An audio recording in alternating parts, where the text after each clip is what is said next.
දැන් අද වෙනකන් කාට රාජපක්ෂලට කිසි හානියක් කරලා තියෙනවද? දැන් ඒගොල්ලන්ව සුද්ධ කරනවා. ඒගොල්ලන්ව හොදනවා. ඒගොල්ලන්ව පිරිසිදු කරනවා. ඊගාව රට බාර දෙන්න නායකත්වයට නාම රාජපක්ෂට පාර කපනවා මේ ආණ්ඩුව. 2029 තමයි ඊළඟ ජනාධිපතිවරණ තියෙන රටේ බලය හුමාරු වෙනවා නම් අපි දකින විදිහට. දැන් මේ විපක්ෂයේ ක්‍රියාවලිය සම්බන්ධව විපක්ෂයේ දැන් මේ විපක්ෂ නායකයෙ විදිහට සමාජ මාධ්‍යයේ ඇත්තටම බොහෝ දෙනෙක් දකින්නේ විපක්ෂයේ ක්‍රියාවලිය කරන්නේ නාමල් රාජපක්ෂ කියලා. ඇත්තටම කවුද විපක්ෂ නායක? දැන් පාර්ලිමේන්තු විපක්ෂ නායක විදිහට සජිත් ප්‍රේමදාස මහත්මයා ඉන්නවා. නමුත් ඇත්තටම විපක්ෂයේ ක්‍රියාවලිය කවුද කරන්නේ? කවුද ඇත්තටම විපක්ෂ නායකයා?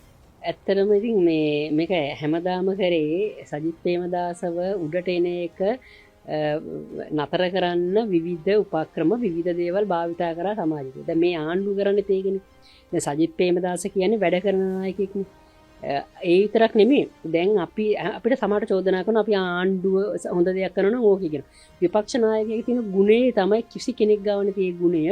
වැඩක් කරනවා නම් හරි නිහඬ වෙලා ඉන්නවා. කඩාකප්පල කරන්නේ හරි බලය දුන්නනේ වැඩක් කරන. අපි හැම එකටම කෑ ගහලා දඟලලා බොරුවට දඟලන අවශ්‍යතාවනේ. එතුමා බොරුවට දඟලන නායකයෙක් නෙමෙයි.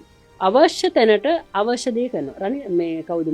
නාම රාජපක්ෂ කියන්නේ එහෙම කෙනෙක් නෙමෙයි. එයා දඟලලා ඉන්නවා. දඟලන බව පෙන්නනවා. ඒ කියන්නේ ආණ්ඩුවටත් ඒක වටිනවා. සජිත් ප්‍රේමදාසව නතර කරලා අරයාගේ ඒව වැඩිපුර උලුප්පන එක ඒගොල්ලන්ටත් වාසි. ඒගොල්ලන්ගේ පැවැත්මටත් ලේසියි. ඒ කියන්නේ ඔබතුමී කියන්නේ දැන් මේ නාමල් රාජපක්ෂ මේ විදිහට මේ ඉලිප්පිලා පෙන්නන්නේ නැත්නම් එහෙම නැත්නම් ජනප්‍රිය වෙලා තියෙන මේ ආණ්ඩුවද මේක කරන්න කියලාද සජිත් උඩට එන එක නවත්තන්න. ඒගොල්ලෝ නැතුව ඉතින් සජිත්නේ බය ආණ්ඩුව. සජිත්නේ ඊගා විපක්ෂ නැගෙන සජිත්නේ වැඩිම බලයක් රටේ තියෙන්නේ. සජිත් ප්‍රේමදාසට නෙමේ රටේ ඊගාව මුළු ලංකාව පුරාම සංවිධානයක් තියෙන. සංවිධානයක් නැත්තම් කවදාවත් ජයග්‍රහණය කරන්න බෑනේ. ඒ කියන්නේ ඔබතුමී කියන්නේ මේ ආණ්ඩුව තමයි නාමල් රාජපක්ෂ උඩට ගෙන්නේ. ආණ්ඩුවෙන් සහයෝගයක් ලැබෙනවා නාමල් රාජපක්ෂ උස්සන්න. එතකොට සජිත් ප්‍රේමදාසව පල්ලේට සජිත් ප්‍රේමදාස කතා කරන්නේ විපක්ෂ ඉදිරියේ පෙනී හිටියද? ඒ කරන්නේම ආණ්ඩුවේ Facebook ටීම් එකකින් කරන වැඩක් නේද? දැන් ඔබතුමී කියන කාරණේටම පොඩි ඇතුල් කිරීමක්. දැන් ඔබතුමීගේ මේ ගම්පහ දිස්ත්‍රික්කේ පාර්ලිමේන්තු මන්ත්‍රීවරයෙක් ඉන්න අමිල ප්‍රසාද් මන්ත්‍රීවරයා එක් අවස්ථාවක ප්‍රකාශ කර සිටිනවා 2029 ජනතා විමුක්ති පෙරමුණ මාලිමාව නාමල් ජනාධිපති නොකළොත් රටේ ජනාධිපති වෙන්නේ සජිත් ප්‍රේමදාස කියලා. කියන ඔබතුමී කියන කතාවයි මේකයි අතර සම්බන්ධයක් තියෙනවා. අනිවාර්යයෙන්ම ඒක පැහැදිලිව අපිට පේරෙනුනේ. දැන් හිතන්න අපි සාමාන්‍යයෙන් Facebook එකට මොකක් හරි පෝස්ට් එකක් දැම්ම කියමුකෝ. මේගොල්ලන් ඉන්නෝනේ මඩ බලකාය. මේ බලකායක් ඉන්නවා ඒ කණ්ඩායම. ඒතකොට ඒ කණ්ඩායම තමයි මේවල මේ සමාජ මාධ්‍ය තුල සජිත් ප්‍රේමදාස නා වැඩක් නෑ අර බොරු පෝස්ට් හදාද එතුමා පල්ලයට යවන්න එක කණ්ඩායමක් මේකේ වැඩ කරනවා. ඒතොර ඒ කණ්ඩායම එක පැත්තකින් නාමල් රාජපක්ෂ උස්සනවා.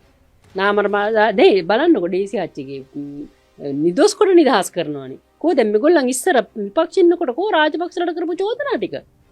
කෝ දැන් අද වෙනකන් කාට රාජපක්ෂලට කිසි හානියක් කරලා තියෙනවද?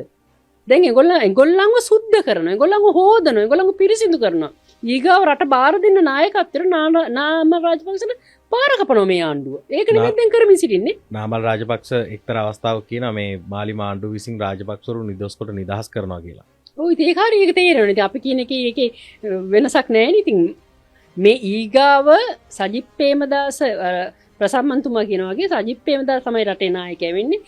හැබැයි මේ NPP එක උපරිමට මේ එකක් දෙනවා නාමල් රාජපක්ෂ ඊගාව නායකයා කරන්න. ඒ කියන්නේ නාමල්ලයි ආණ්ඩුව අතර ඩීල් එකක් වගේ. ඕ ඉතින් ඒගොල්ලෝ ලේසිනේ පහසුවෙන් වැඩ කරගෙන යන්නේ. මේගොල්ලම උඩින් හතුරු වුණාට යටින් මිතුනේ ඒගොල්ලන්.